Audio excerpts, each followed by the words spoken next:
ஆலயா cotton வேட்டிகள் ஷர்ட்டுகள் wedding celebration. இந்தியாவின் ஏற்றுமதி பன்முகத்தன்மை கொண்டதாக இருப்பதால் அமெரிக்காவின் 50% கூடுதல் வரி விதிப்பால் அஞ்சக்கூடிய அளவுக்கு பெரிய பாதிப்பு எதுவும் ஏற்பட வாய்ப்பில்லை என ஆதாரங்களை மேற்கோள் காட்டி பிடிஐ செய்தி நிறுவனம் தெரிவித்துள்ளது. ஏற்கனவே 25% உயர்த்திய வரியை ரஷ்யாவிடமிருந்து இந்தியா கச்சா எண்ணெய் வாங்குவதை காரணம் காட்டி 50% அமெரிக்க அதிபர் டிரம்ப் உயர்த்தியுள்ளார்.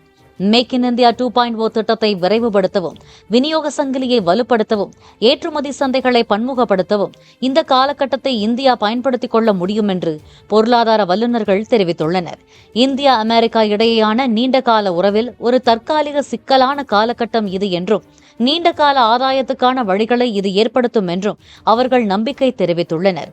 மத்திய அரசு நிவாரணம் வழங்கினால் வணிகம் பாதிக்கப்பட்டாலும் தொழிலாளர்களுக்கு தொடர்ந்து வேலைவாய்ப்பு வழங்க முடியும் என இந்திய ஏற்றுமதி அமைப்புகளின் கூட்டமைப்பு இயக்குநர் அஜய் சஹாய் தெரிவித்துள்ளார்.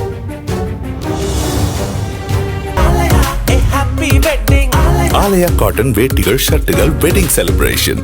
பிளே ஸ்டோர் மற்றும் ஆப் ஸ்டோரில் இருந்து பாலிமர் செயலியை QR கோடு மூலம் பதிவிறக்கம் செய்யுங்கள். செய்திகளை உடனுக்குடன் பெறுங்கள்.